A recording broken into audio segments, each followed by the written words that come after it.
What's up guys, welcome to AnimeKouhai. If you'd like to help me out, please hit the like button and subscribe to my channel. Are you serious, General? Sir Gabil can be rather simple sometimes, can't he? Do we have to try that right now? That's what I want to say. Gabil pretended not to hear the rising complaints.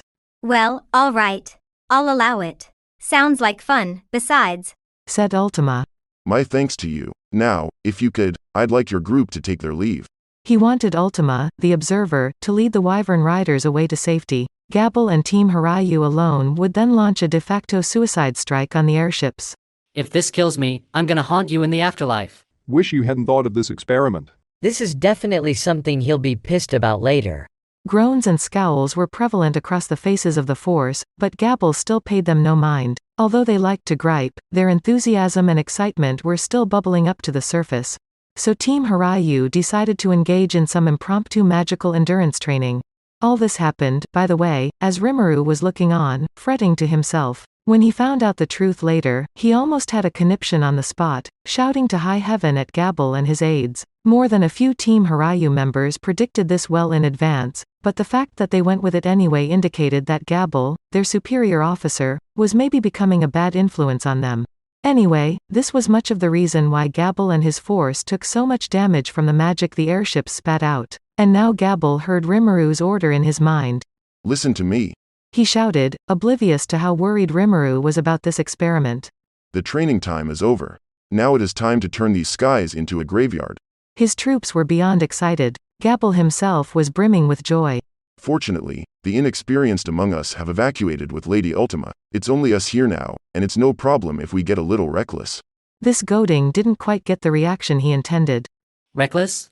I'd rather fight like hell than go through that endurance training again. Yeah. And it's not the first time Sir Gabil's been reckless with our lives. Gabil's face turned red. Silence. He shouted.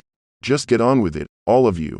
Follow me and give me your full strength. Seeing Gabil embarrass himself like that made all the troops who saw it grin a little. Well, so be it. You guys stop fooling around, too. Let's just step up and get on with what we're told. Yeah. We're not about to say no to the general. No. No way. Sir Gabil, give us your orders. Hearing that, Gabil nodded, satisfied. Then he sized up the flying combat corps fighting against them and asked a shouted question. Who are the champions of the skies? It is us, Team Hirayu.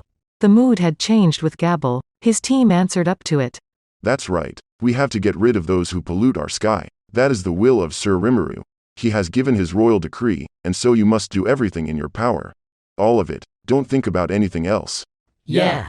Gabil's order held special meaning for Team Hirayu. It meant far more than simply trying harder. Don't let your consciousness slip away from you, all right? All troops, enter Dragon Body. The members of Team Hirayu sprang up at once. This was Dragon Body, their secret weapon and ultimate finisher. Not only did it increase their fighting power to an overwhelming degree, but it also increased their ferocity, making it more difficult to control themselves. If it consumed their sense of self, they would become rampaging monsters. They had stashed away that ability up until now, precisely because it became difficult to control all their destructive impulses. Gabil had thus invited Midray to lecture them on control training, but their success rate hadn't been too stellar with it so far. Still, use it they must. Rimuru had ordered them to give it their all, and so they had no reason to hesitate. All at once, Team Hirayu unleashed their true force. Their muscles swelled up, and the purple scales that covered them turned jet black. They became thicker, more flexible, and several times tougher skinned, and along with that, their heights also went up around 20%, taking in the surrounding magicules to construct new bodies for themselves. With this mega boost in mass and volume, their offensive and defensive forces had also leapt forward. They were, needless to say, incomparable to how they were pre-transformation. And as for the most important part, their consciousnesses. If they were to lose that, they'd be nothing more than pure manifestations of power. But no one on Team Hirayu lost it. Every single one did a magnificent job keeping a hold of themselves. This was the moment when the true force of the Dragon Warriors, the most powerful fighting corps in Tempest, came into effect. I want each of you to take down one airship. Can you do it? Yes, sir. Great. Then get to it. At Gabil's command, Team Hirayu moved in unison. Who were the champions of the skies? The answer to that question was about to be resolved before their eyes. The members of the Flying Combat Corps, the most valued part of the armored division, itself one of the Empire's three great fighting forces, were no more than pathetic, bleeding lambs by now. The reason? Now that the Dragonutes had unleashed Dragon Body, the special properties of that intrinsic skill had nullified their magic. Gabil and the other dragon warriors were now immune to everything, including and up to Megiddo, itself a nature-based magic. Each one had a multi-layer barrier and a cancel natural element spell on them, shrugging off all physical attacks and cancelling both magical attacks and natural effects. These airships mainly attacked with magic, and with the machine guns they had as auxiliary arms, they didn't have a chance of penetrating the scales of Gabil's force. Team Hirayu's fighting skill ranked A- to start with, and having that multiplied several times over had put them well past the A wall. Even worse for them, the transformation also gave them healing skills that came scarily close to ultraspeed regeneration. They had tapped into enough power to make each one a high-level magic born. With that, the fate of the now toothless airships was sealed. And now Gabil was making it official. It's time to go. Prepare for my special finisher. Gabil was stronger than his peers to start with, but in addition to muscle, he also had a special level of magicules in his body. It didn't hold a candle to Shien's or Benimaru's, but it made him as much of a force as Soe or Geld. Tapping into Dragon Body for himself had made him into a truly remarkable warrior, enough power to even approach the former demon lords Caroline and Frey. Vortex crash. A single strike from Gabil sent an airship hurtling toward the ground. The air current swirled around him, concentrating the moisture in the atmosphere to a single point and melding it into a maelstrom of magical power. The full brunt of this vortex was released from Gabil's spear, piercing straight through one of the airships. Its barrier, kept running by 100-strong staff in the ship's defense section, provided zero resistance before shattering. The airship was instantly downed. The rest of the dragon warriors quickly followed suit. Although they couldn't fire pure magic power from their spears like Gabil, each used their enhanced physical abilities to charge at their respective airship. Magic no longer worked on them, and the ship's barriers provided no protection, and in no time at all, those barriers were breached, allowing them to invade the ships. 5 dragon warriors swarmed a ship at a time, taking no more than a few minutes to bring one down. At this point, it was only a matter of time before the entire flying combat corps was wiped out. Gabil was already getting carried away with it. Keep it up, warriors, keep it up. And if any of you can't take down a single ship, you know what'll happen to you later, I'm sure. Hearing those words, the Team Hirayu members lagging behind the pack exchanged alarmed glances. There were only 100 airships, they counted, and if Gabil wasn't gonna stop attacking, there were precious few left open to them. Come on, Sir Gabil. Sir Gabil's so moody. Isn't he? And he's in such a good mood right now. I dunno if he's gonna leave any prey for us. Knowing the general, that's way too possible. How would Gabil judge airships taken down by teams? Well, that was for him to decide. The rest of the force, fully aware of this, rushed to join in the attack. Now the positions of predator and prey were reversed, and so the course of the day in the sky was settled. Going back in time a little, the supply troops assigned to the Imperial Army's Magitank force were about to face the trial of their lives. You've done well to keep up with me. But remember, the real battle is about to begin. These words were uttered by Hakuro, the man in charge of the green numbers. His face was cool, unaffected, but the force of 12,000 hanging on to his words were gasping for breath. They were, after all, located directly behind the Empire's tank force, and to get there, they had to march a long, arcing path of some 25 miles from the Dwarven Kingdom, all while wearing heavy equipment. It was Hakuro the instructor who allowed this to be possible. He had trained all his numbers thoroughly, drilling them in the art of battle will. Thanks to that, the numbers had mastered a variety of martial arts, including instant move, letting them virtually teleport at will, and form hide, which prevented their foes from sensing them. These green numbers had deployed at the same time as Gopta's force, doing their best to reach the spot without being detected by the enemy. I would like to commend all of you on your mastery of the battle will I taught you. Hakuro said, face as gentle as a doting mother. His troops, seated on the ground as they listened to him, gasped anew at this, afraid of what was coming next. They had known Hakuro for a long time, and they knew if the instructor was merciless against his allies, he was even more so against the enemy. The order he would give them with this compliment was terrifying to even imagine, and for those who understood it was up to them to execute, it was with a steely resolve that they took the foreboding news.